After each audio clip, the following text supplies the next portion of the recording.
গত ৩ মাসে বাংলাদেশের প্রায় $৭ বিলিয়ন বৈদেশিক ঋণ বেড়ে দাঁড়িয়েছে। বিষয় হলো, এত বৈদেশিক ঋণ কেন বাংলাদেশের, যেখানে কোনো উন্নয়ন প্রকল্পের কোনো কার্যক্রম হচ্ছে না। দেশের সমস্ত উন্নয়ন প্রকল্প, অবকাঠামোগত প্রকল্প, রাস্তাঘাট, ব্রিজ সবকিছু বন্ধ। সেই জায়গা থেকে বিদেশি ঋণ এত পরিমাণ বাড়লো কোথায়?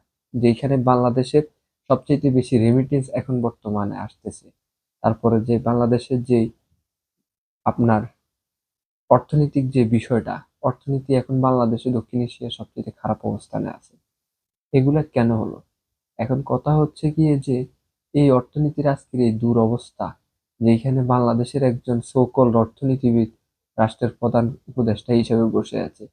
আসলে ফ্যাক্ট হচ্ছে গিয়ে কি, তারা তাদের যে ব্ল্যাক মানির ব্যবসা, সে তো ডিপ স্টেট থেকে এসে, ডিপ স্টেটের একটা কামলা না মোহাম্মদ ইউনূস।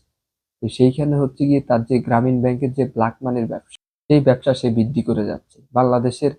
এই বাংলাদেশের মানুষের যে অর্থ, বাংলাদেশের রেমিটেন্স, বাংলাদেশের বৈদেশিক মুদ্রা, এগুলা সে বিদেশে পাচার করতেছে।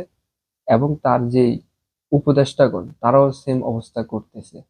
সেখানে বাংলাদেশের পলিটিক্যাল পার্টি জামায়াত ইসলাম বা বিএনপি, অন্যান্য যারা বিভিন্ন ইনস্টিটিউশন গুলো দখল করে নিয়েছে, তারা সবাই দুর্নীতির রমরম অবস্থা তৈরি করেছে বাংলাদেশে। এখন কথা হচ্ছে কি, আগামীর অদূর বাংলাদেশের ভবিষ্যৎ কি আসলে উজ্জ্বল? বাংলাদেশের ভবিষ্যৎ কি আছে কোনো পর্যায়ে? আমার আমি যতটুকু অর্থনীতি পড়ে বুঝতে পেরেছি, অর্থনীতি নিয়ে একটা পুরো ডকুমেন্টারি বানানো প্রয়োজন। এইখানে এফডিআই, ফরেন ডাইরেক্ট ইনভেস্টমেন্ট, এই যে বিদাত চেয়ারম্যান যে আশিক চৌধুরী, ও হচ্ছে ইউনুসের মতো একটা বন্ড। এরা মনে করেন যে বাংলাদেশের মানুষকে মানে ম্যানিপুলেটেড করেছে, ন্যারেটিভ বসাচ্ছে।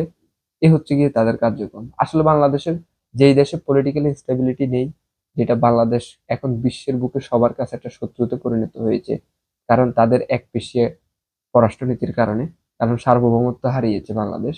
সেই কারণে আজকে বৈদেশিক যে ইনভেস্টমেন্ট, সেগুলো বাংলাদেশে নেই। বাংলাদেশের জিডিপি গ্রোথ দিন দিন কমে যাচ্ছে। গত বছর যেখানে ছিল 5.8% মতো, সেখানে এখন 3.8%।